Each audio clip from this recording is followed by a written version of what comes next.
A형하고 B형하고 A병하고 O형하고 밥을 먹었어요. 넷이서 밥을 먹었는데 성격이 다른 거죠. 꼭 P의 문제가 아니라 유형 이렇게 뭐 별 유형이 다 있듯이. 근데 보통 A병이 자기 하고 싶은 대로 한대잖아요. 그러니까 그냥 밥을 먹다가 승질이 났는지 어땠는지 숟가락을 내더니 확 나가버렸어요. 그랬더니 오지랖 넓은 O형이 궁금한 거예요. 앉아서 밥을 먹을 수가 없는 거예요. 제가 왜 나갔는지. 숟가락 놓고 따라 나갔어요. 무슨 일인지 알아보려고. B형은 그러거나 말거나 주변에 신경을 안 써요. 나만 편안하면 되는 거야. 밥을 그냥 먹는 거예요. 계속 상관하지 않고. 그랬더니 소심한 A형이 밥이 안 넘어가는 거예요. 그래갖고 아무 신경도 안 쓰고 밥을 먹는 B형을 쿡쿡 찔르면서 한마디 합니다. 혹시 제 A병 나 때문에 삐져서 나간 거 아니냐. 그러니까 신경 쓰지 말아야 되는 건데도 신경을 다 쓰는 거예요. 우리 이렇게 교우들 중에 굳이 내가 저 사람 이렇게 고민하고 괴로워하는 것까지 내 탓이 아닌데도 뭐 성당에서 뭐가 일이 잘못되면 다 누구 탓인 것 같아? 다 내 탓인 것 같아. 우리가 어디서 이게 교육을 받았느냐면은 루카복음 6장을 읽어보면은 뺨을 맞으면 다른 뺨을 돌려대고 겉옷을 달라고 그러면은 속옷을 두고 원수까지도 사랑하라고 가르칩니다. 원수까지도 사랑하라고 그러는데 정말 우리가 모두를 사랑해야 되는 거 아닌가 이런 생각 들잖아요. 그렇죠? 근데 예수님은 정작 다 사랑했을까요? 예수님 다 사랑하지 않으셨어요. 더욱이 12제자 중에 12제자 똑같이 사랑하지 않았어요. 12제자 중에 누구를 특별히 사랑했느냐 하면은 베드로, 야고보, 요한만 특별히 사랑했어요. 거룩한 변모 때 누굴 데리고 갔어요? 베드로, 야고보, 요한만 데리고 갔어요. 아니 그 기가 막힌 모습을 보여주려면 다 보여주지. 왜 3명만 데리고 가? 나머지 9명 기분 나쁘게. 그렇잖아요. 그리고 회당장 야이로의 딸 살리러 갈 때 누구만 데려갔느냐면 베드로, 야고보, 요한만 데려가요. 다른 사람은 그 부모 외에는 아무도 따라오지 못하겠다 그래요. 못 따라간 제자들 섭섭할 것 같아, 안 섭섭할 것 같아요? 근데 여러분들은 밥 먹으러 가는데 한 3명만 데려가야 되는데 나머지 6명 남아있으면 찝찝해, 안 찝찝해요? 앞으로는 그러지 마세요. 예수님이 겟세마니 동산에서 내 마음이 괴로워 죽을 지경이니 나와 함께 깨어 있어 줘라. 그렇게 하고 가까이에 누구만 불렀느냐면 베드로, 야고보, 요한만 불렀어요. 예수님도 12 중에 3명만 이렇게 사랑했는데 여러분들은 레조 단원들 12이면 12명 어떻게 다 사랑해? 그 중에 3명만 사랑해도 누구하고 똑같아? 예수님하고 똑같은 거예요. 근데 놀랍게도 마태복음 18장에 이런 얘기가 나옵니다. 만약에 이웃이 잘못하면 우선 개인적으로 그러지 말라고 말하고 다음 한두 사람의 증인을 세우고 그래도 말 안 들으면 교회에 알리고 그래도 말 안 들으면 세리나 이방인 취급을 하라고 그래요. 그러니까 끝까지 끌어안으라는 말도 하셨지만은 어떻게 말 안 들으면 무슨 취급하라고 그래? 세리나 이방인 취급하라고 그래요. 마태복음 23장을 보면은 바리사이파, 사두가이파, 성구갑 이마에 팔 놓고 다니면서 일반 사람에게는 무거운 짐 지어놓고 자기는 손 하나 까딱하지 않는 이들에게 회칠한 무덤, 독사의 족속이라고 욕을 해대요 예수님이. 그러니까 예수님은 어떻게 모두를 다 사랑했어요? 아니에요. 마음에 안 드는 사람들, 단죄해야 될 사람 단죄하셨어요. 그 예수님 또 그렇게 많이 참지도 않으셨어요. 우리 교우들처럼 그렇게 많이 참지도 않으셨어요. 요한복음 2장에 예수님이 성전 정화를 하는데 너무 막 성질이 나시니까 어떻게 상을 둘러엎고 채찍질로 그냥 정말로 난리를 치세요. 그러니까 여러분들도 이제는 너무 참지 마세요. 그러다가 여러분들 누가 다쳐요? 내가 다쳐요. 그런데 성당에 나오면 자기를 버리고 자기 목숨을 구하려 하지 말고 예수님 십자가를 지고 따라야 된다. 이 말이 꽉 귀에 들어오는 거예요. 순교자들이 이렇게 사셨다. 순교자들이. 우리들도 하느님 제대로 믿으려면 순교자나 예수님처럼 그렇게 십자가 지고 참아야 된다. 우리 또 선조들은 또 얼마나 대단해요. 막 피가 그냥 뼈가 튀어나오도록 맞으면서도 그걸 다 참고 배교하지 않고 하느님 사랑하고 그냥 그 사람들도 구원해서 기도했잖아요. 그러니까 자기를 미워하고 남을 위해서 살아야 한다고 자기에게 어떤 일이 있더라도 주님께서 주시는 십자가라고 생각하고 참고 살아야 된다. 이렇게 우리는 이 말씀에 눌려 살아요. 이걸 뭐라고 그러냐면 십자가 컴플렉스라고 그래요. 십자가 컴플렉스. 나도 십자가를 져야 된다. 예수님이 손목에 못 박혔을 때 얼마나 아팠을까? 그거 그냥 심줄을 뚫고 지나갔을 때 얼마나 아팠을까? 발목 못 박히셨을 때 얼마나 아프셨을까? 그러니까 나를 죽이려고 애쓰고 웬만한 일은 주님은 주시는 시련과 십자가라고 참고 견디고 살면은 내면에는 기쁨이 하나도 없고 정신적 질병에 시달리는 경우가 많아요. 순교가 아니라. 그래갖고 그냥 우리 천주교 교우들은 이혼도 못하고 살아요. 남편이 그냥 맨날 술 먹고 때리고 빚지고 노름해. 도저히 뭐 아이들을 데리고 살 수가 없어. 그래갖고 그냥 구역장님이나 레지오 단장님한테 상담을 합니다. 나는 정말로 이제 도저히 저 남편하고 못 살겠다고. 열심한 구역장님이나 레지오 단장님이 한마디 해요. 아유, 데레사 자매, 십자가에 계신 예수님 생각을 해야지. 십자가에 계신 예수님 생각하고 어떻게 하라는 거야? 참고 살아라니까. 그러니까 참고 살려니 이 자매는 기쁨이 있어요, 없어요? 기쁨이 없는 사람들의 특징이 뭐냐? 선교를 못해요. 기쁨이 없는 사람들은 선교를 못합니다. 왜? 개신교는 정말로 막 하느님 믿으면서 기뻐, 즐거워. 그러니까 주위에 이제 막 세상에서 힘든 사람들한테 뭐라고 그러냐면 우리 교회 가자. 우리 교회 가면은 정말로 기뻐, 구원받을 수 있어, 정말 행복할 수 있어. 그리고 막 끌고 가요. 근데 우리 기쁨이 없는 천주교 교우들은 주위에서 힘들고 고통스러운 사람이 있으면은 성당 가자는 말이 안 나와요. 왜? 너도 한번 나하고 성당 가서 십자가 지고 한번 참아 볼래? 이 말이 안 나오는 거예요. 그래서 우리 천주교는 참고 살아야 되기 때문에 신앙생활이 우울해요. 개신교는 기쁨, 찬양, 영광, 감사, 아멘, 알렐루야 이런 거거든요. 근데 우리는 우울해. 우리 교우들은 그냥 봄판공, 가을판공, 양심성찰, 십자가의 길, 뭐 참회의 절 이런 거란 말이에요. 그냥 기쁨이 없는 신앙생활. 여러분들 죽을 때까지 참고 사느라고 기쁨 하나 없이 우울하게 산다면은 이분은 아마 지옥 맨 밑바닥에 갈 가능성이 많아요. 단테의 신곡을 읽어보면은 지옥 맨 밑바닥에 많은 사람을 가둬놨어요. 그래서 이 사람들한테 물어봤어요. 이 사람들은 살아생전에 무슨 죄 때문에 지옥 맨 밑바닥에 왔습니까? 물으니까 안내하는 사람이 다른 죄가 아니라 이 사람들은 세상에서 살 때 하느님을 믿는다고 하면서 기쁘게 살지 못하고 늘 우울하게 한숨만 쉬며 산 죄 때문에 여기 왔다고 그래요.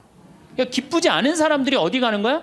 지옥 가는 거예요. 그러니까 이 세상에서 기쁘게 산 사람은 천당 가는 거고 이 세상에 우울하게 산 사람들은 어디가?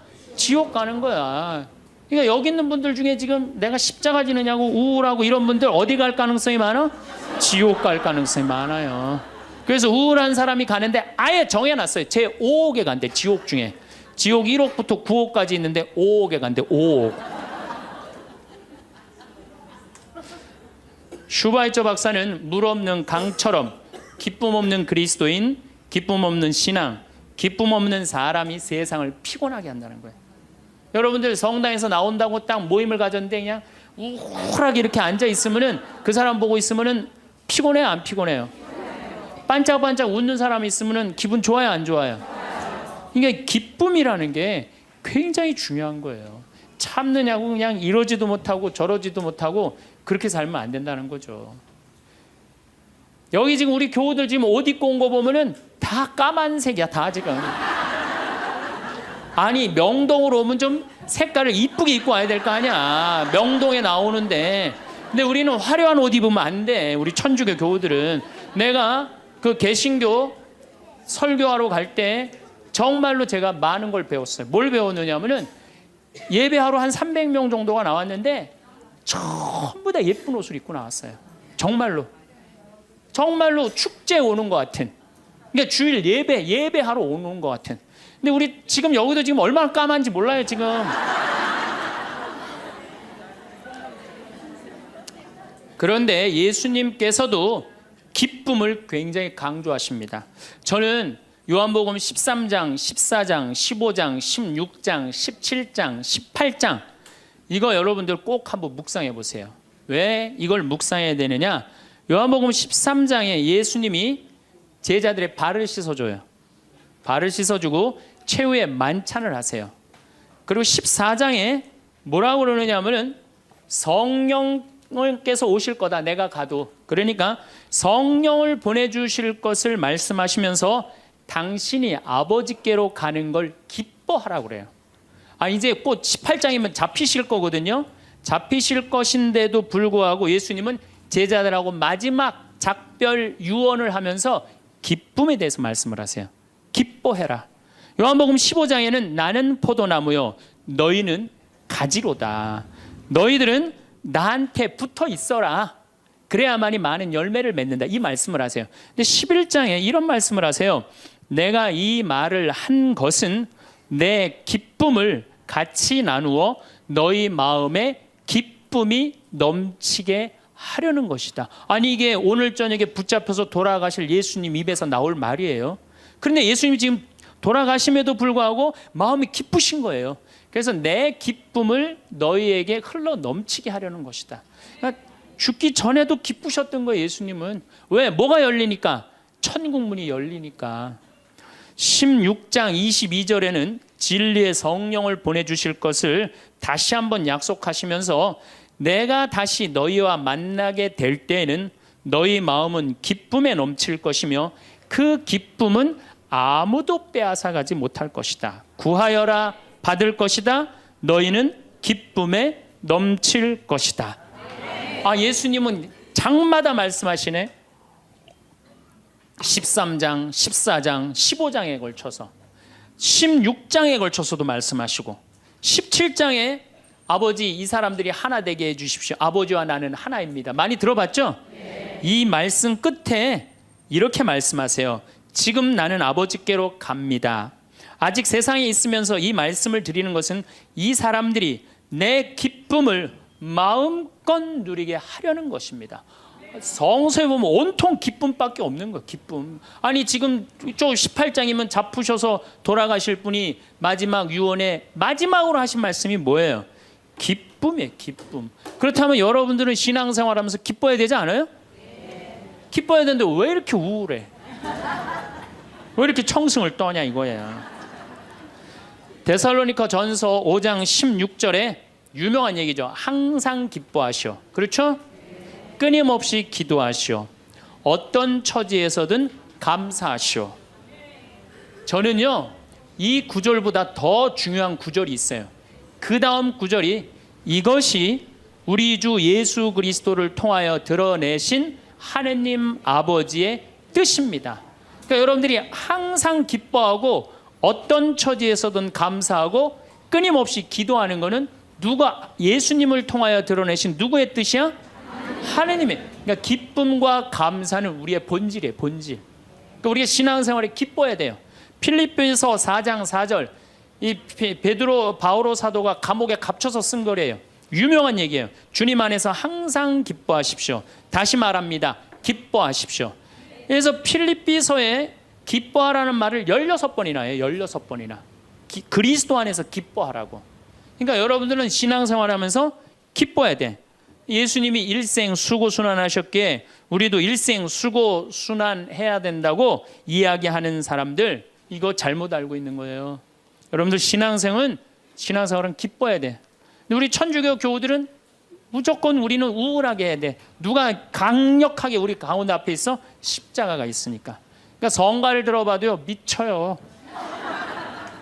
이제 조금 있으면 대림절 시작되는데 대림절 때 내가 제일 복장 터지는 성가가 뭐냐면 구세주 빨리 오사 이 성가예요. 이 노래를 어떻게 부르느냐면 구세주 빨리 오사 어두움을 없이 하며 동정 마리아에서 탄생하옵소서. 이렇게 부른단 말이야. 근데 이 노래는 이렇게 부르면 절대 안 돼요. 이 노래는 못 갖춘 마디로 시작해서 8분의 6박자야. 강량약, 중강량약. 이거 춤추듯이 불러야 되는 거예요. 어떻게 불러야 되느냐면 구세주 빨리 오사 어둠을 없이 하며 동정 마리아에서 탄생하옵소서. 이렇게 불러야 되는데 우리 교우들은 어떻게 부르느냐면 원조들이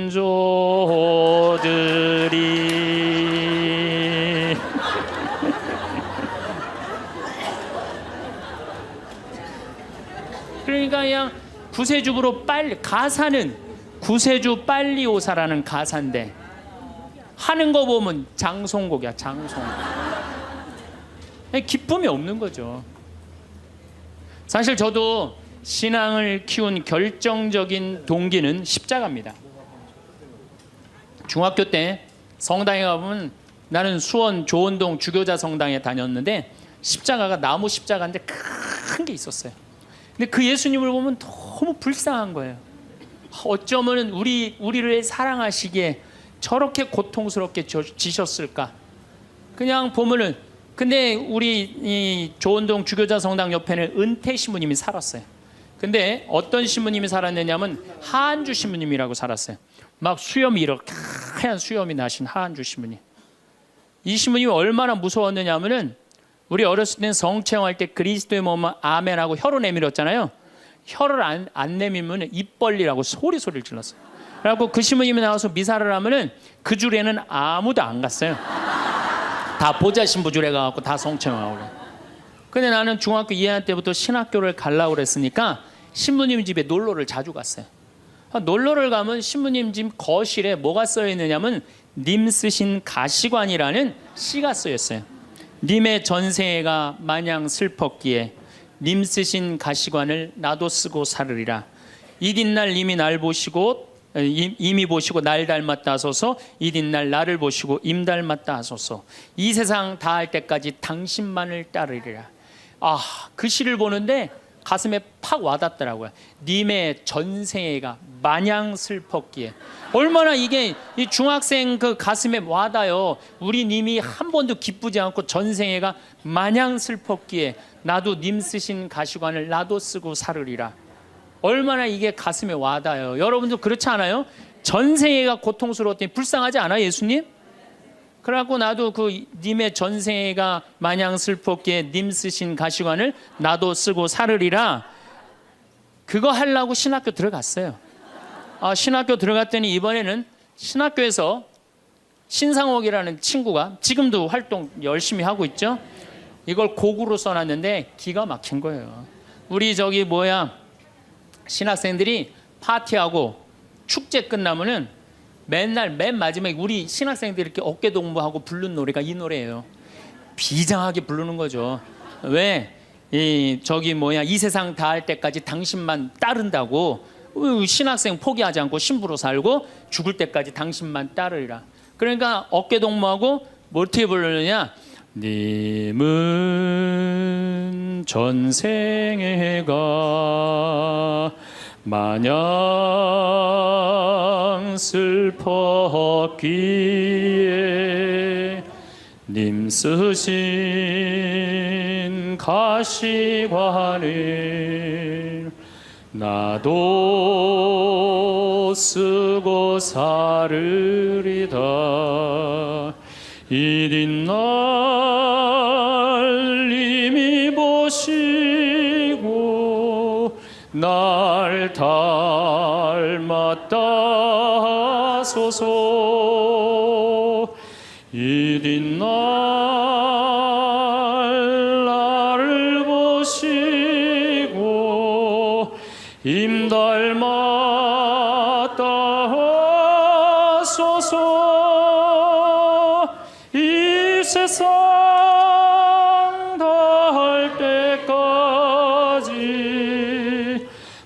당신만 따르리라.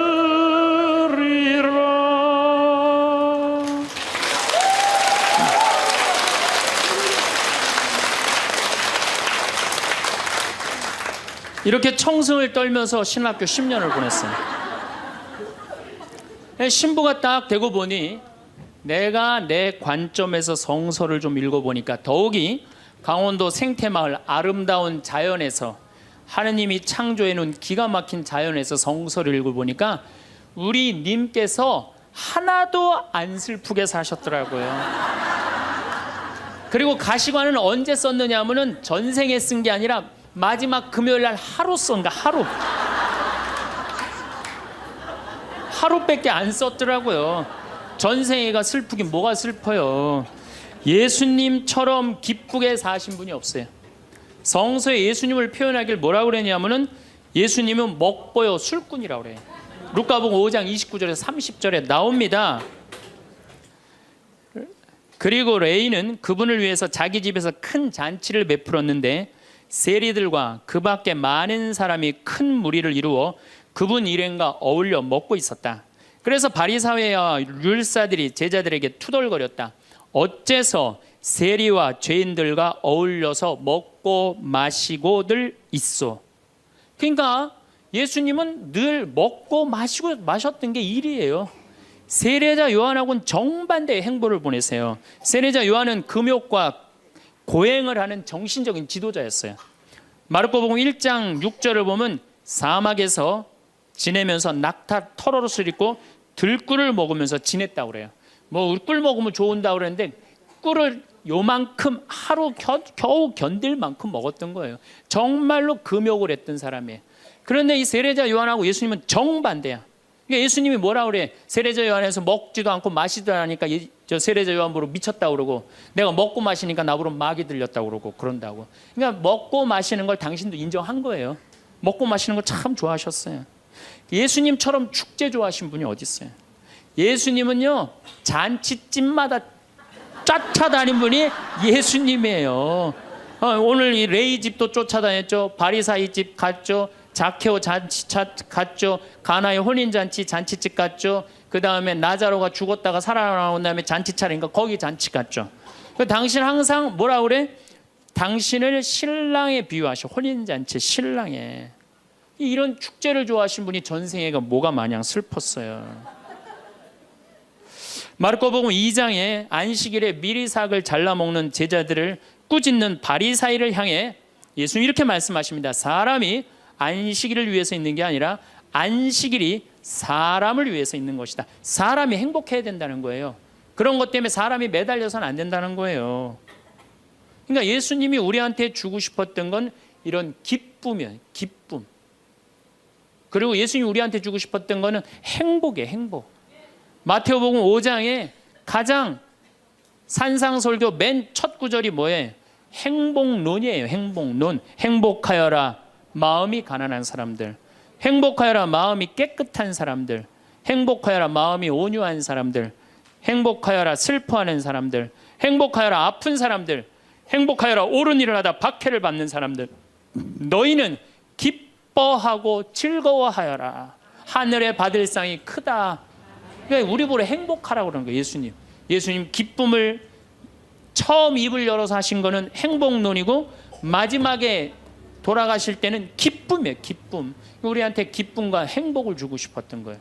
근데 그냥 2000년 지나서 와서 보니까 그냥 천주교들 그냥 기쁨과 행복은 온데간데 없고 옷은 다 까만입고 와갖고 앉아갖고 그냥 원조들이 범죄하 이러고 앉아 있으면은 예수님 복장 터지겠어요? 안 터지겠어요? 또 예수님이 우리한테 주고 싶었던 게 행복, 기쁨뿐만 아니라 평화입니다. 이것도 우리 신앙생활에 아주 중요합니다. 예수님이 돌아가셨어요. 그리고 부활하셨어요. 3일 만에 부활하셨어요. 제자들한테 뭐라고 그랬냐면은 나는 3일 만에 다시 살아날 것이다. 근데 제자들은 이해를 못했어요. 죽고 난 다음에 살아난다는 말을. 그래갖고 예수님 돌아가시는 걸 보고 다 도망가 버렸어요. 이제 우린 끝이다. 그래갖고 심지어 어떤 제자들은 고기 원래의 직업으로 돌아갑니다. 고기 잡으러 가요. 이제 우린 끝났으니까. 아니 그렇게 3년 동안 그렇게 가르쳐놨는데, 그렇게 배신했는데 얼마나 열받아요 예수님은. 근데 예수님이 3일 만에 딱 살아나서 제자들 앞에 나타나요. 제자들이 당황스럽겠어요, 안 당황스럽겠어요? 우린 끝났는 줄 알았는데 다시 나타나니까 얼마나 당황스러워요. 그리고 나타나려면 1년 후에 나타나면 덜 미안해잖아요. 배반은 해놨는데 3일 만에 나타나면 얼마나 미안해요. 마음이 기쁘기도 하고 혼란스럽기도 한 거야. 근데 예수님이 이렇게 말씀하십니다. 너희들 내가 3일 만에 살아난다고 그랬느냐 안 살아난다고 그랬느냐, 왜 배반했느냐, 이렇게 따지지 않으세요. 입을 열어 하신 말씀이 뭐냐면은 평안하냐, 내가 너희에게 평화를 주노라. 예수님이 우리한테 주고 싶었던 거는, 우리가 아무리 배반하고 나쁜 짓을 했어도 예수님이 나하고 마주쳤을 때는 우리가 당황하지 말고, 그렇죠, 미안해하지 말고 그러라고 무슨 말부터 건네세요? 평안하냐, 내가 너희에게 평화를 주노라. 그러니까 예수님이 주고 싶었던 게 평화야. 자, 여러분들, 내가 성당 다니는데 기쁘지도 않고 행복하지도 않고 평화롭지도 않아. 성당 다니는 이유가 있는 거예요, 없는 거예요? 없는 거예요. 그러지 않으면 뭐하러 성당을 다녀요? 예수님이 가장 주고 싶었던 건데. 또 예수님이 우리한테 주고 싶었던 게 사랑이야. 요한복음 13장에 당신이 돌아가실 때가 알자 못내 사랑하던 제자들을 극진히 사랑하셨다고 그래. 극진히. 얼마나 제자들을 사랑했으면 극진히 사랑했다고 그래. 최후의 만찬 때 밥 먹으면서 누가 배반할 건지 막 자기네들끼리 의견이 분분했잖아요. 사도 요한이 예수님 가슴에 기대서 밥을 먹었어요. 베드로가 물어보라고 그래요. 예수님한테, 사도 요한한테 누가 배반할 건지. 저는 이 밥 먹는 장면에서도 예수님의 사랑을 느껴요. 마지막에 떠나면서 밥 먹는 장면에도. 여러분들, 본당신부님하고 회식을 해요. 너무너무 본당신부님이 잘생기고 편안하고 좋아. 그래갖고 그냥 먹던 밥을 들고 와갖고 신부님 가슴에 기대서 먹을 수 있는 분 계세요? 예수님의 품은 굉장히 넉넉하셨어요. 우리를 다 끌어안아 주시는. 예수님 우리한테 주고 싶었던 게 기쁨, 행복, 평화, 사랑. 그 다음에 맨 먼저 하실, 나는 너희에게 복음. 복음, 이게 영어로 뭐래? 굿뉴스. 다 알죠?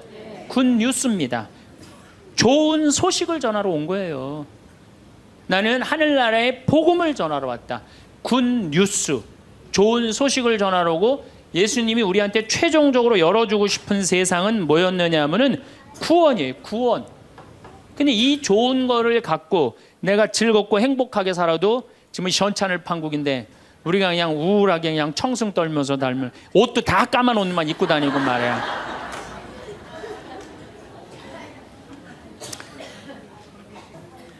그러니까 우울하다 보니까 받은 은혜 감사는 안 하고 아직도 뭘 그렇게 달라고 그래요. 개신교는 정말로, 개신교 방송 한번 보세요. 다 손들어서 하느님께 찬양드리죠. 평화방송 보면요, 천주교 교들 보면 다 미사포 뒤집어 쓰고 땅바닥 다 쳐다보고 앉아요. 그러니까 이게 감사의 신앙생활하는 사람이랑 간구의 신앙생활하는 사람이랑은 차원이 틀려요. 감사드리는 사람들, 찬양드리는 사람들은요 그냥 저절로 뜨거워요. 그런데 간구 기도하는 사람, 기도해서 복을 받는다, 이게 기복신앙이에요. 성당에 나와갖고 뭐 이거 달라 저거 달라 이거 해달라 저거 해달라 기도하는 분들 있죠? 기도해서 복 받는 거, 그거 기복신앙이에요. 우리 무당한테만 가갖고 기복신앙 있는 거 아니에요. 성당에 나와서도 기복신앙들 많습니다. 그래갖고 그냥 우리 신부들이 그냥 서양 무당인 줄 알고 그런 분들 많아요. 그래갖고 그냥 저한테 와갖고 그냥 제가 그냥 뭐 무슨 능력이 뛰어난 줄 알고 어디 성령 기도회 가면 안수 기도 해달라는 분, 오늘도 2분 해드렸어요. 물론 오늘 해드린 안수는 내가 기적을 일으키려고 한 건 아니에요. 그냥 하느님의 축복을 빌어준 거지. 그런데 많은 경우 할머니들이 신부님 골 아파요, 신부님 허리 아파요, 신부님 무릎 아파요, 안수기도 좀 해주세요. 신부님이 해주면 나을 것 같아요. 난 또 착하니까 해주죠.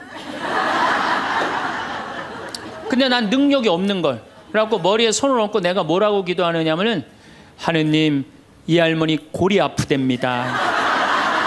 내가 해줄 수 있는 건 그것밖에 없어요. 내 손에서는 아무것도 안 나와요. 난 사람도 한 명도 없고.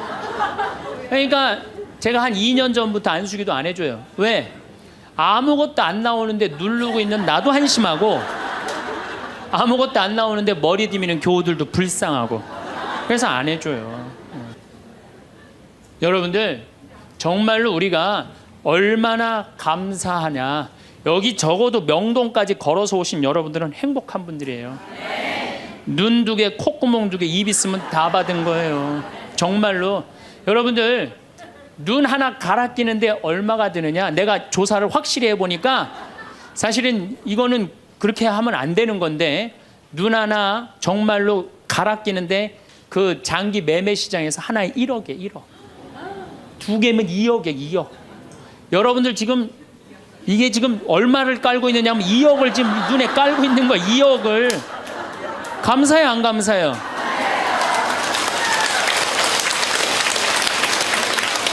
만약에 내가 아무것도 안 보여. 그래갖고 저 신부 얼굴도 못 보고 반찬이 어떻게 생겼는지도 모르고 명동 성당이 얼마나 멋있는지도 모르고, 그렇지 않아요? 아무것도 지금 다 보고 있는데 얼마나 감사해요. 감사하지 않아요? 감사해요.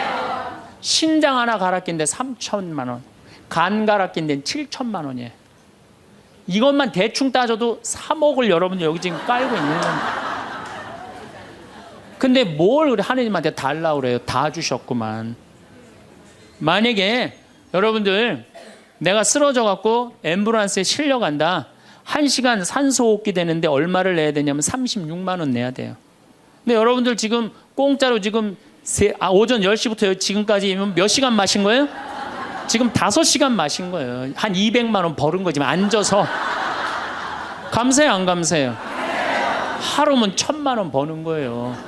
이렇게 받은 은혜 감사하기도 바쁜데 뭘 그렇게 하나님한테 달라고 그러세요? 신부님, 빚이 너무 많아요. 빚도 걱정하지 말아라. 갚다 못 갚으면 죽으면 되지 뭘 걱정하고 그래. 제가 여러분들 죽으라고 그런다고 자살하라는 얘기가 아니에요. 중요한 건 뭐냐면 여러분들 지금 빚 걱정한다고 갚아줘요? 안 갚아줘요. 빚은요 세월이 갚는 거예요. 그럼 세월한테 맡기세요. 세월한테 맡기고 나 오늘 하루를 살더라도 즐겁게 살아요. 아깝지 않아 이 하루? 그렇죠? 그러면 오늘 하루 정말 즐겁고 행복하게 살다 보면은 빚도 시간 지나면 갚아지는 건데, 그걸 그냥 끌어안고 그냥 주님께서 여러분과 함께 마음을 드높이 우리 주 하나님께 감사합시다. 말로는 맨날 마땅하고 옳은 일이라고 그래. 말로는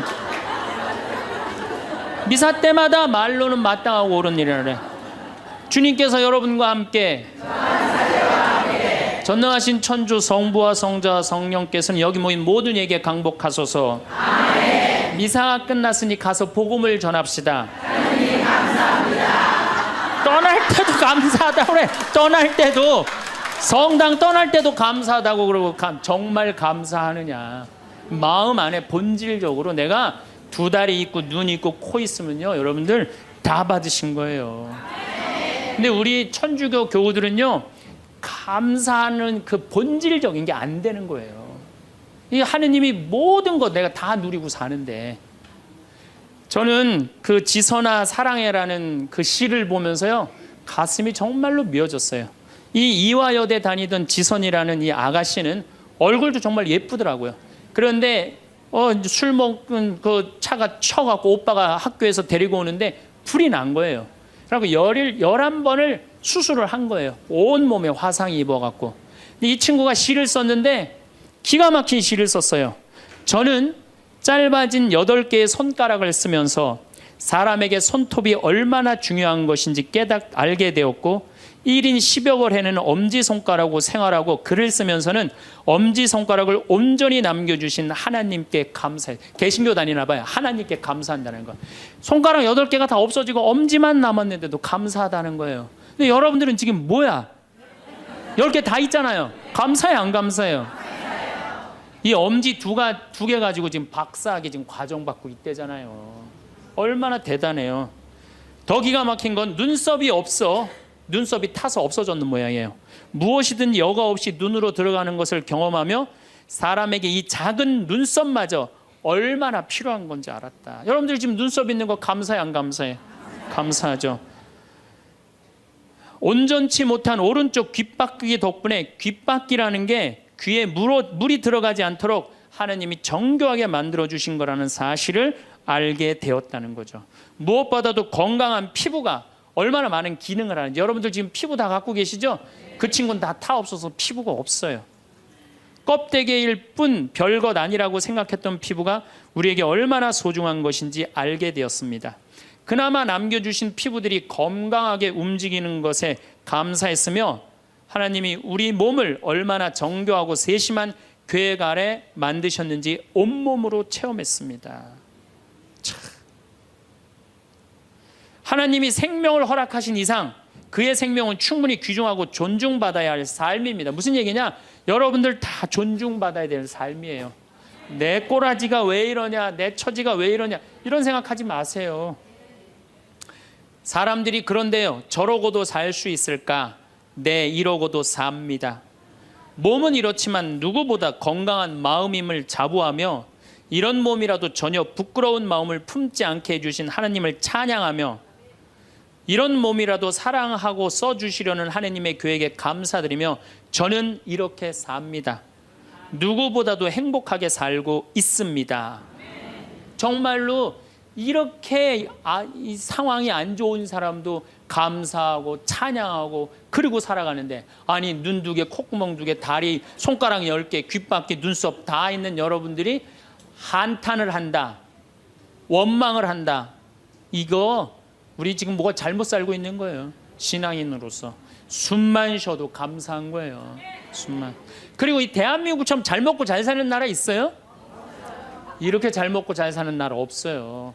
제가 아무리 돌아다녀 봐도 한국처럼 좋은 나라가 없어요. 내가 일본에 가갖고 회를 정식을 시켰어요. 회를 정식을 시켰는데 딱 2점 나오더라고요. 그래서 나는 그게 맛백인 줄 알았어. 맛백이. 라고 홀딱 먹었어요. 아무리 기다려도 회가 안 나오는 거예요. 그래서 가이드를 불러서 왜 회가 안 나오냐 그랬더니 아까 2점 먹은 게 정식이라는 거예요. 일본 아이들은 가서 보니까 2점, 3점밖에 안 먹어요. 제가 지난 2월 달에 미국 플로리다 쪽에 강의를 갔어요. 마침 근사한 식당에 초대를 받아서 스테이크를 먹게 됐어요.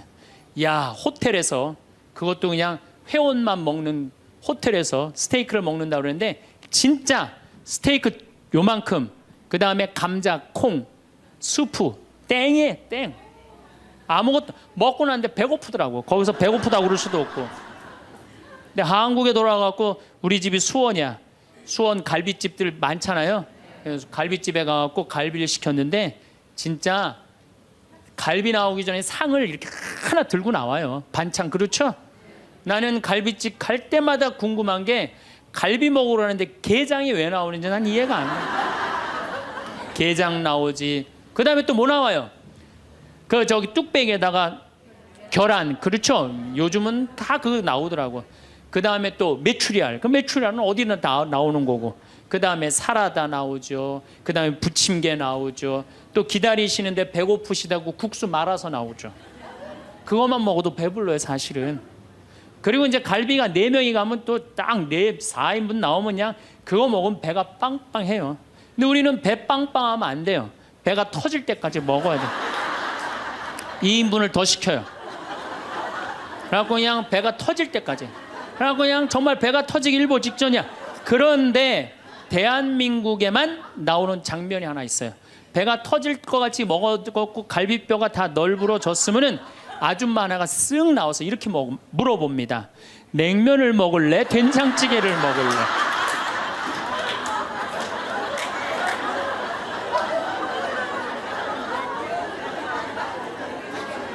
국가적으로도 정말로 잘 나갑니다. 우리나라 자동차 잘 만들어요. 그렇죠?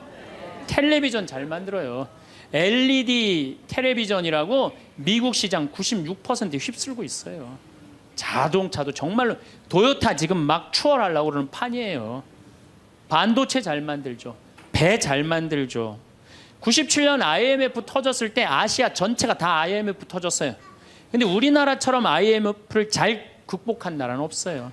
미국이 우리나라 기업 다 먹으려고 그랬는데 국민들이 금 모아갖고 그거 상환할 줄은 꿈에도 몰랐던 거예요. 대단한 민족이에요. 정말로. 그리고 2008년 금융위기도 우리나라가 참 잘 극복했어요. 그럼 국민들이 이렇게 행복한 나라에 살면 자부심을 가져야 될 거 아니야. 그렇지 않아요? 요즘 잘 나가요. 여러분들 일본 소니가 우리나라 삼성에 떨어진 지 5년 됐어. 5년. 그렇게 따라가려고도 안 되는 거예요. 예? 텔레비전 잘 만들지. 작년에는 일본이 무역 흑자 200억 달러였는데 우리나라는 400억 달러예요. 올해도 잘 나가고. 근데 뭐가 그렇게 불만이 많어. 만족하고 살면 되는데 국민들이 욕심이 너무 많아요. 여러분들 제가 세계 경제 10위권까지 들어간 나라 중에 다른 나라 침략하지 않은 나라가 없어요. 다 다른 나라 거 뺏어서 저렇게 잘 먹고 잘 사는 거예요.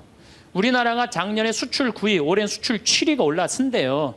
경제 규모로는 15위지만은 그래도 경제권 10위권에서 이 조그만 나라에서 왔다 갔다 해요. 그런데 생각을 해봐요. 세계 10위권까지 들어간 나라 중에 다른 나라 침략해서 다른 나라 뺏어갖고 이렇게 잘 먹고 잘 사는 거예요. 미국 다른 나라 침략해 안 해요? 지금 이라크 석유 뺏어갖고 저렇게 잘 먹고 잘 살잖아요. 일본 침략했어요 안 했어요? 정말로 우리나라 저 강원도의 소나무 다 잘라갖고 저렇게 잘 먹고 잘 사는 거예요. 영국 침략했어요 안 했어요? 스페인 남미 거 다 뺏어다 먹었어요. 그렇죠? 프랑스 아프리카 다 뺏어, 베트남 거 다 뺏어다 먹었어요. 포르투갈, 네덜란드, 독일, 이탈리아 잘 산다는 나라냐 다른 나라 침략해서 다 뺏어서 잘 먹고 잘 사는 거예요. 그래서 저는 여행 다닐 때 이 코 큰 놈들 얼굴 다니면 제가 뭐라 그러는지 알아요? 이놈들아 고개 숙이고 다니는 도둑놈들아. 왜? 너희들은 아프리카, 인도, 아시아, 남미 거 다 뺏어서 지금 호의호식해서 사는 거야. 지금 너희들은 아시아, 남미, 아프리카에 굶는 사람들 너희들은 당연히 도와야 돼. 왜? 니네들이 다 뺏어간 도둑놈들이니까. 그런데 세계 경제 10위권까지 진입한 나라 중에 다른 나라 한 번도 침략한 적 없이 우리끼리만 이 자리에 올라온 나라가 한 나라가 있어요.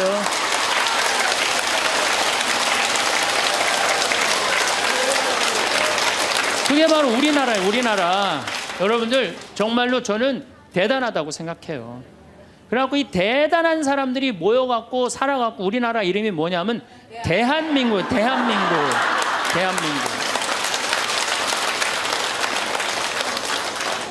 그러면 감사해야지. 행복해야지. 그런데 왜 176개 국가 중에 행복지수가 102등이야. 2007년 기준으로.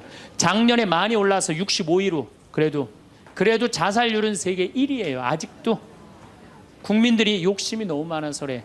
감사를 모르고 나눌 줄을 모르는 거예요. 이제는 먹고 살만 했으니까, 먹고 살만하게 됐으니까 이제는 우리 국민들이 자부심도 가지고 정신적인 성숙도 가지고 나눌 줄을 아는 이 단계에 이젠 들어서야 돼요. 근데 이걸 누가 해야 돼? 우리 천주교 교우들이 앞장서서 해야 돼. 근데 저렇게 맨날 이 까만 옷만 앉아있고 있으니 이거 어떻게 하면 좋아? 황창현 신부님의 오늘 강의 요약입니다. 사람은 정말 틀립니다. 각자 다르다는 것을 의미합니다. 신경 쓰지 말아야 되는 것들도 다 신경 쓰고 사는 것 같습니다. 예수님은 다 사랑하지 않으셨습니다. 예수님도 마음에 안 드는 사람들은 단죄하셨습니다. 참고 살아가게 되면 내면이 피폐해지고 정신적 질병에 시달리는 경우가 많습니다. 예수님도 기쁨을 강조합니다. 예수님은 돌아가시 전까지도 기뻐하라고 하셨습니다. 신앙생활을 하면서 기뻐해야 합니다. 항상 기뻐하고 어떤 처지에서든 감사하고 끊임없이 기도하는 것은 하느님의 뜻입니다. 기쁨과 감사는 우리의 본질입니다. 예수님께서 우리에게 기쁨, 행복, 평화, 사랑을 주고 싶었던 것입니다. 여러분들도 존중받아야 되는 삶입니다. 오늘 강의에서도 많이 배우게 됩니다. 정말로 두 눈을 가지고 사지가 멀쩡히 살아있다는 것 자체가 어쩌면 정말로 행복한 것이라는 것을 다시 한번 느끼게 됩니다. 시청해 주셔서 감사합니다. 동그란 사람, 네모난 사람, 세모난 사람, 별난 사람. 사람은 다 틀려요. 정말 제가 다 틀리다는 걸 얼마나 느끼느냐 하면은 내 친구들하고 냉면을 먹어도 내 친구 중에 아주 친한 친구가 하나 있는데 얘는 냉면을 먹으면은 달걀이 나오잖아요. 근데 걔는 흰자만 좋아해요. 근데 저는 노른자만 좋아해요. 저는 노른자만. 그래서 걔를 노른자를 빼놔요. 그럼 저는 노른자만 먹고 걔는 내 흰자 갖고 가고. 사람이 정말로 틀리는 것 같아요. A형하고 B형하고 A병하고 O형하고 밥을 먹었어요. 넷이서 밥을 먹었는데 성격이 다른 거죠. 꼭 P의 문제가 아니라 유형 이렇게 뭐 별 유형이 다 있듯이. 근데 보통 A병이 자기 하고 싶은 대로 한대잖아요. 그러니까 그냥 밥을 먹다가 승질이 났는지 어땠는지 숟가락을 내더니 확 나가버렸어요. 그랬더니 오지랖 넓은 O형이 궁금한 거예요. 앉아서 밥을 먹을 수가 없는 거예요. 제가 왜 나갔는지. 숟가락을 놓고 따라 나갔어요. 무슨 일인지 알아보려고. B형은 그러거나 말거나 주변에 신경을 안 써요. 나만 편안하면 되는 거야. 밥을 그냥 먹는 거예요. 계속 상관하지 않고. 그랬더니 소심한 A형이 밥이 안 넘어가는 거예요. 그래갖고 아무 신경도 안 쓰고 밥을 먹는 B형을 쿡쿡 찌르면서 한마디 합니다. 혹시 제 A병 나 때문에 삐져서 나간 거 아니냐. 그러니까 신경 쓰지 말아야 되는 건데도 신경을 다 쓰는 거예요. 우리 이렇게 교우들 중에 굳이 내가 저 사람 이렇게 고민하고 괴로워하는 것까지 내 탓이 아닌데도 뭐 성당에서 뭐가 일이 잘못되면 다 누구 탓인 것 같아? 다 내 탓인 것 같아. 우리가 어디서 이게 교육을 받았느냐면은 루카복음 6장을 읽어보면은 뺨을 맞으면 다른 뺨을 돌려대고 겉옷을 달라 그러면은 속옷을 두고 원수까지도 사랑하라고 가르칩니다. 원수까지도 사랑하라고 그러는데 정말 우리가 모두를 사랑해야 되는 거 아닌가 이런 생각 들잖아요. 그렇죠? 근데 예수님은 정작 다 사랑했을까요? 예수님 다 사랑하지 않으셨어요. 더욱이 12제자 중에 12제자 똑같이 사랑하지 않았어요. 12제자 중에 누구를 특별히 사랑했느냐 하면은 베드로, 야고보, 요한만 특별히 사랑했어요. 거룩한 변모 때 누굴 데리고 갔어요? 베드로, 야고보, 요한만 데리고 갔어요. 아니 그 기가 막힌 모습을 보여주려면 다 보여주지. 왜 3명만 데리고 가? 나머지 9명 기분 나쁘게. 그렇잖아요. 그리고 회당장 야이로의 딸 살리러 갈 때 누구만 데려갔느냐면 베드로, 야고보, 요한만 데려가요. 다른 사람은 그 부모 외에는 아무도 따라오지 못하겠다 그래요. 못 따라간 제자들 섭섭할 것 같아, 안 섭섭할 것 같아요? 근데 여러분들은 밥 먹으러 가는데 한 3명만 데려가야 되는데 나머지 6명 남아있으면 찝찝해, 안 찝찝해요? 앞으로는 그러지 마세요.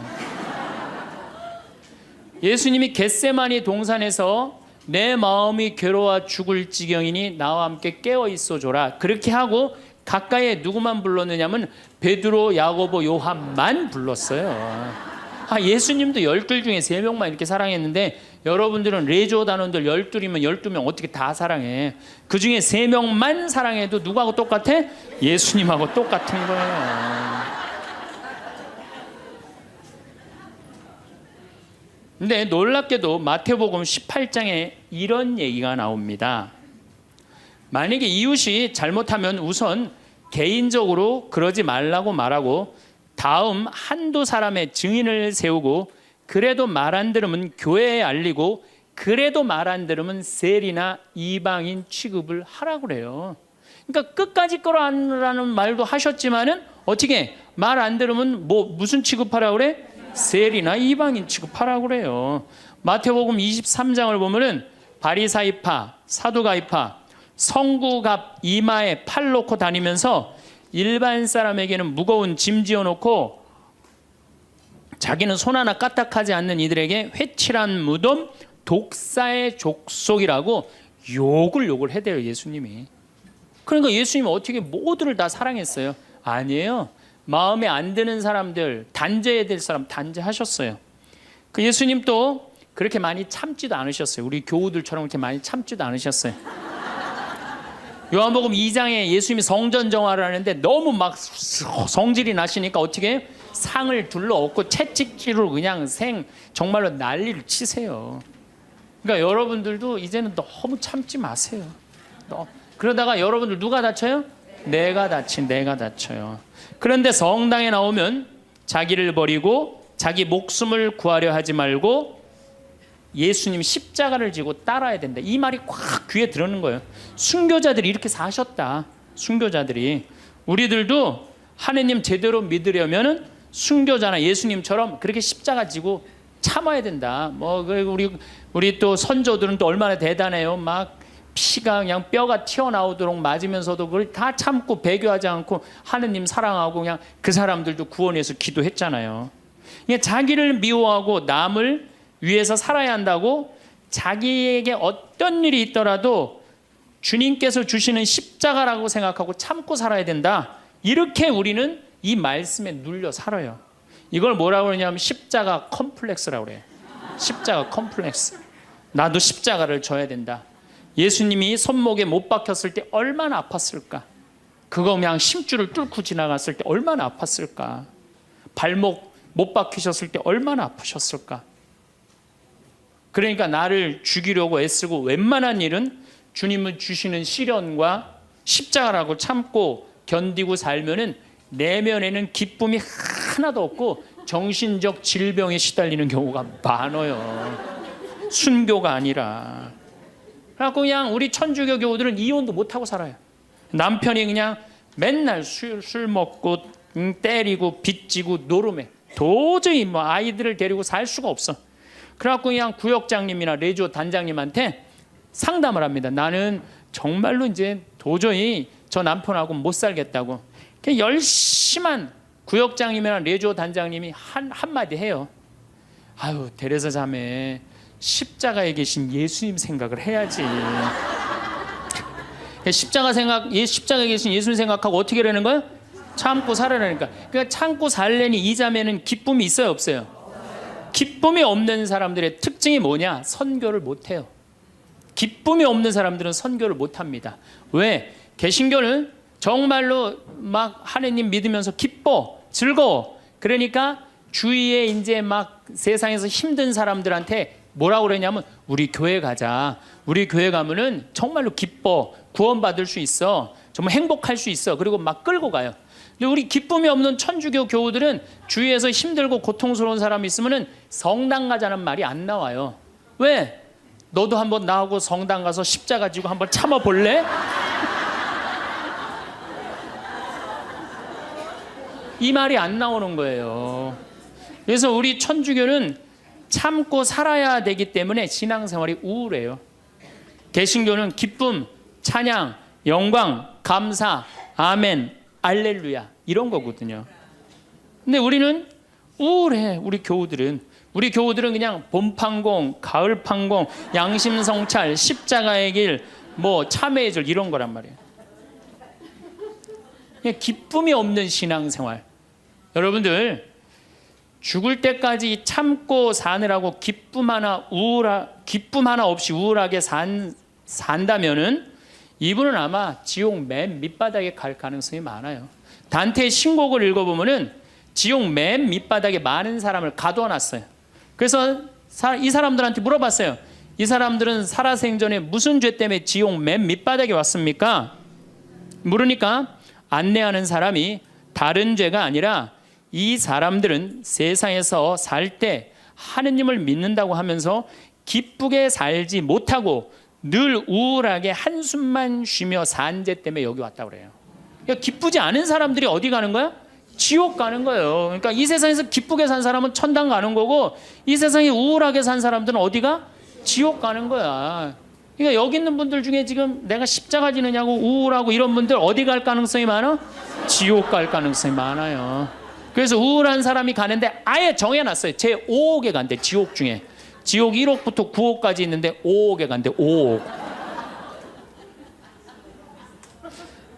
슈바이처 박사는 물 없는 강처럼 기쁨 없는 그리스도인, 기쁨 없는 신앙, 기쁨 없는 사람이 세상을 피곤하게 한다는 거예요.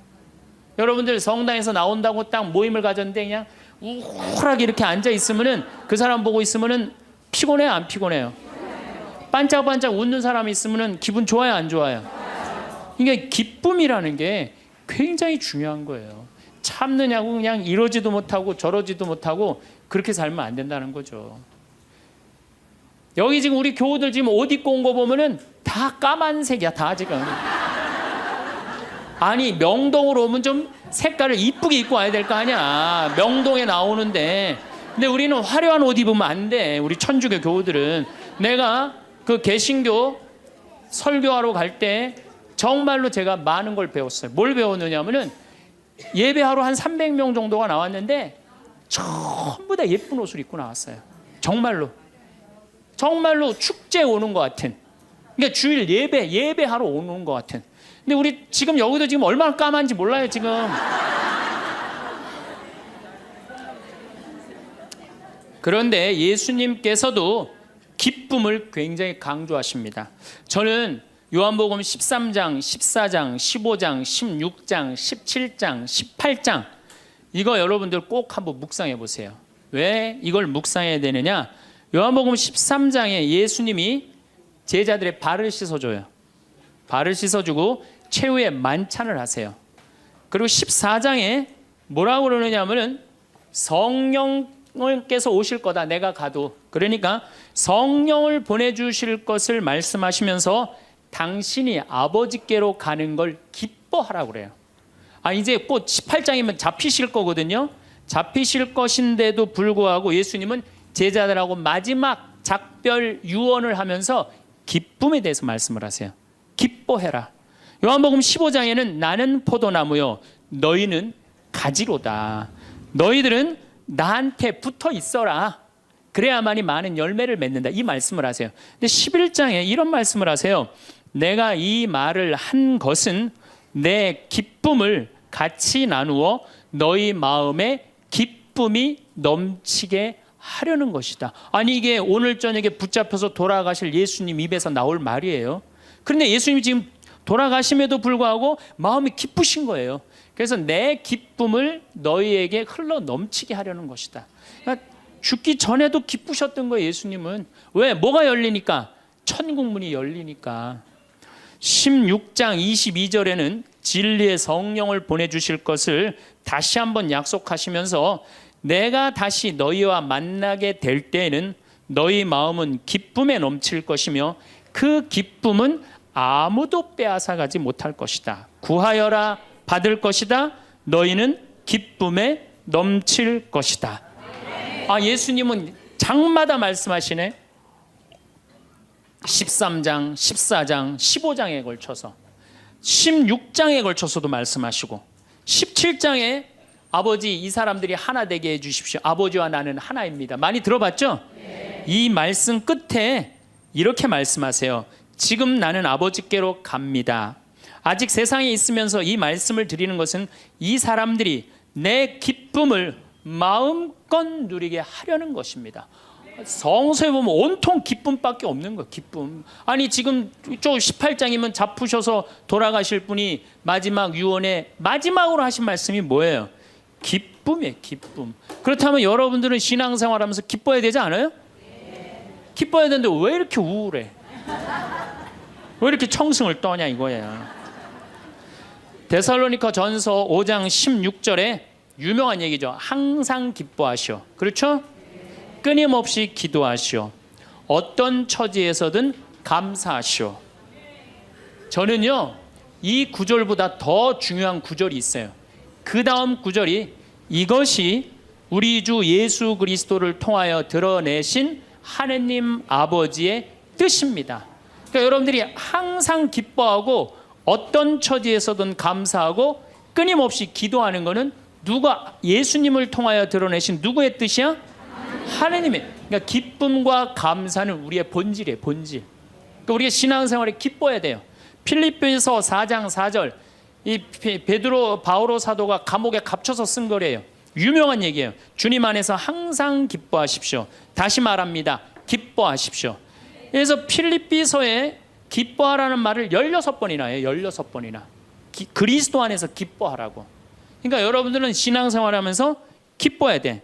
예수님이 일생 수고순환하셨기에 우리도 일생 수고순환해야 된다고 이야기하는 사람들, 이거 잘못 알고 있는 거예요. 여러분들 신앙생활은 기뻐해야 돼. 근데 우리 천주교 교우들은 무조건 우리는 우울하게 해야 돼. 누가 강력하게 우리 가운데 앞에 있어? 십자가가 있으니까. 그러니까 성가를 들어봐도요, 미쳐요.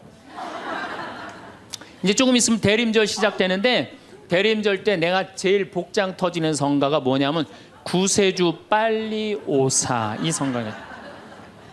이 노래를 어떻게 부르느냐면 구세주 빨리 오사 어둠을 없이 하며 동정 마리아에서 탄생하옵소서 이렇게 부른단 말이야. 근데 이 노래는 이렇게 부르면 절대 안 돼요. 이 노래는 못 갖춘 마디로 시작해서 8분의 6박자야. 강량약, 중강량약. 이거 춤추듯이 불러야 되는 거예요. 어떻게 불러야 되느냐면 구세주 빨리 오사 어둠을 없이 하며 동정 마리아에서 탄생하옵소서 이렇게 불러야 되는데 우리 교우들은 어떻게 부르느냐면 원조들이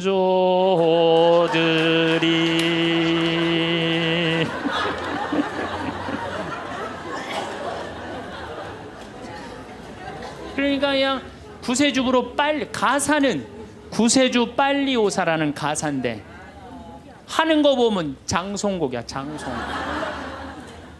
기쁨이 없는 거죠. 사실 저도 신앙을 키운 결정적인 동기는 십자가입니다.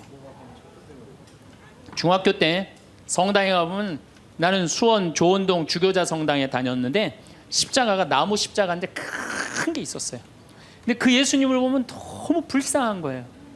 어쩌면 우리를 사랑하시기에 저렇게 고통스럽게 지셨을까?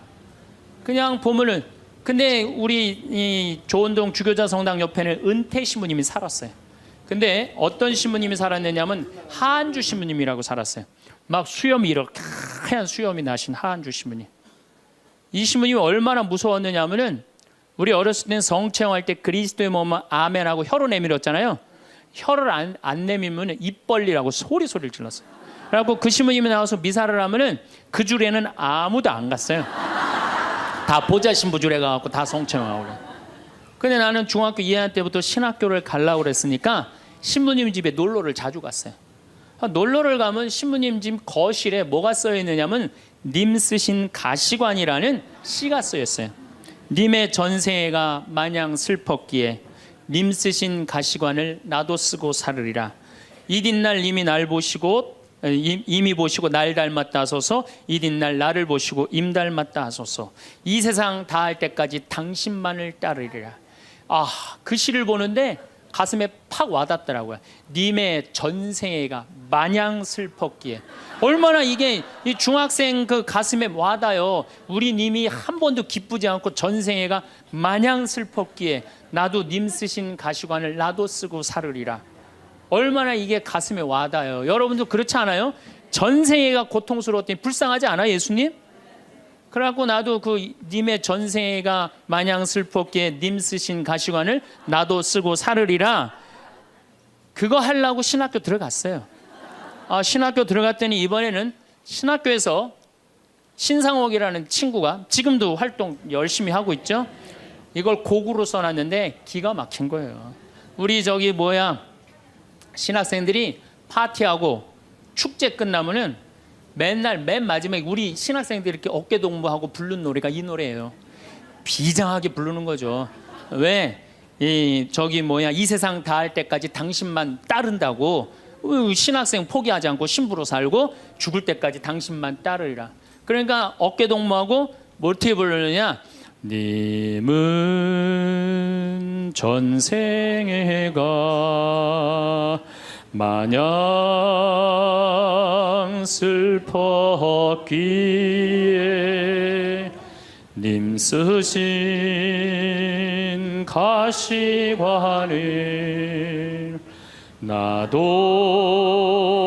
쓰고 살으리다. 이린 날 님이 보시고 날 닮았다 하소서. 이린 날 나를 보시고 임 닮았다 하소서. 이 세상 다할 때까지 당신만 따르리라.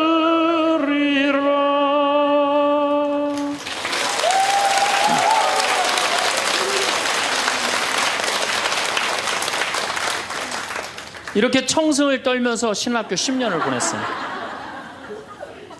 신부가 딱 되고 보니 내가 내 관점에서 성서를 좀 읽어보니까 더욱이 강원도 생태마을 아름다운 자연에서 하느님이 창조해 놓은 기가 막힌 자연에서 성서를 읽어보니까 우리 님께서 하나도 안 슬프게 사셨더라고요. 그리고 가시관은 언제 썼느냐 하면은 전생에 쓴 게 아니라 마지막 금요일 날 하루 쓴가. 하루밖에 안 썼더라고요. 전생애가 슬프긴 뭐가 슬퍼요. 예수님처럼 기쁘게 사신 분이 없어요. 성서에 예수님을 표현하길 뭐라고 그러냐면은 예수님은 먹보요 술꾼이라고 그래요. 루카복음 5장 29절에서 30절에 나옵니다. 그리고 레이는 그분을 위해서 자기 집에서 큰 잔치를 베풀었는데 세리들과 그 밖에 많은 사람이 큰 무리를 이루어 그분 일행과 어울려 먹고 있었다. 그래서 바리사회와 율사들이 제자들에게 투덜거렸다.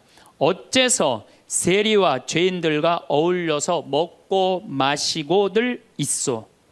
그러니까 예수님은 늘 먹고 마시고 마셨던 게 일이에요. 세례자 요한하고는 정반대의 행보를 보내세요. 세례자 요한은 금욕과 고행을 하는 정신적인 지도자였어요.